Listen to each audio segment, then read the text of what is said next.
So the 205 at Newmarket on the July course is the British Stallion Studs EBF Chalice Stakes. It's a listed race.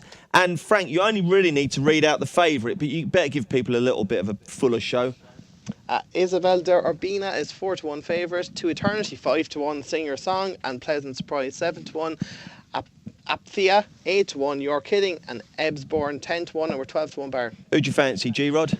Yeah, I think the favourite will win. Isabel de Urbina, yeah, it was a cracking run last time out of the track. It? Yeah, I mean, behind a lightly raced improver from Luca Cumani's yard. I mean, that could be absolutely anything. And previously contested the Oaks, had very little chance in that. Ran well on the Rolly Mile, previous start in the Pretty Polly. I think the form's really good. Obviously gets the 3-year-old weight allowance. The 3-year-olds have been doing well, haven't they? Particularly the 3-year-old fillies. And John Egan's quite an interesting booking for Rafe. I did have a quick look at his stats, and he doesn't ride too many for him, although he hasn't ridden any winners for him. Okay, well, don't I think he's had 4 rides, 1 second and 2 thirds or something like that. Right, I could be wrong, but okay. I think that's right. All right. DJ, who do you fancy here? I've narrowed down to 2, Bruce. Isabel de Urbina and Pleasant Surprise, the 2 right down the foot of the handicap here, or foot of the names and numbers, I suppose you could say. I think Pleasant Surprise is a big chance. An improving Luca Cumani, 3-year-old, a filly with a big future, and I thought that was a really good win at Doncaster last time. Was value for more than the 1 winning margin. Always looked like doing enough there. But this Isabel de Urbina, it's run behind Horseplay at Newmarket in May.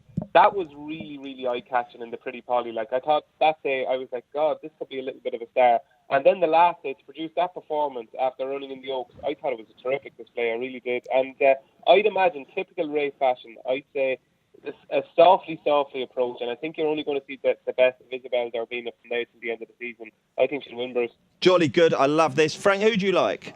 I'd narrow down to 2 as well. And the same 2 as David, Isabel de Urbina and a Pleasant Surprise, but I fear that Isabel de Urbina might get outdone by a Luca Cumani improver here. For the second race running, that'd be tough going, yeah. Newbury, Pleasant Surprise, a little bit of ground to make up with Ebbsbourne on their Newbury listed run, but she tried to make all that day, and her improvements seemed to come with being held up at Doncaster, stepped up to 1.5 miles. She travelled really strongly and put the race to bed handy enough. She has a bit to find on the figures, but look, Luke Cumani's a genius with this type of horse, and I think 7-1's a fair each way price. Righty-ho, the other ITV race at Newmarket is the 240. It's the British EBF Fillies Nursery Handicap, and it's a wide-open contest. Frank, how do Paddy Power bet? Neola is 7-2, Queen Pen 4-1, First Drive 5-1, Paramount Love is 7-1, Tig Tog 8-1, along with 1 Foot in Paradise, and we are 10-1 bar. David Jennings, you can go first. I think I actually fancy the outsider, the whole field here, Bruce, to be honest. Elysium Dream, I think it's 14s or 16s, we're not quite sure.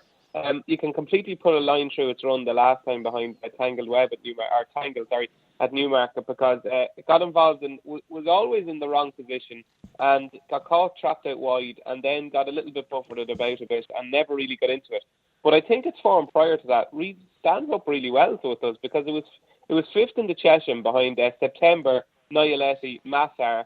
That form is absolutely cracking form in the context of a nursery. If you forget the run the last day, it would be favourite here. And I'm willing to forgive the most recent run, because I don't think it was a true running. Off 85, still could be well handicapped, and I think it's a ridiculous price. Okay, David likes Elysium Dream. G-Rod, who do you like? I think this is very straightforward race. I don't think this is open at all. I think the best bet of the whole day runs here. It's First Drive for Michael Bell. And the Queen. So the Queen will like us again after David absolutely lambasted poor old Mainstream. Josie Gordon as well, an interesting booking. Now, before this one ran at Yarmouth, I know someone who was down the yard that day, and they told me that this would go very, very close to winning.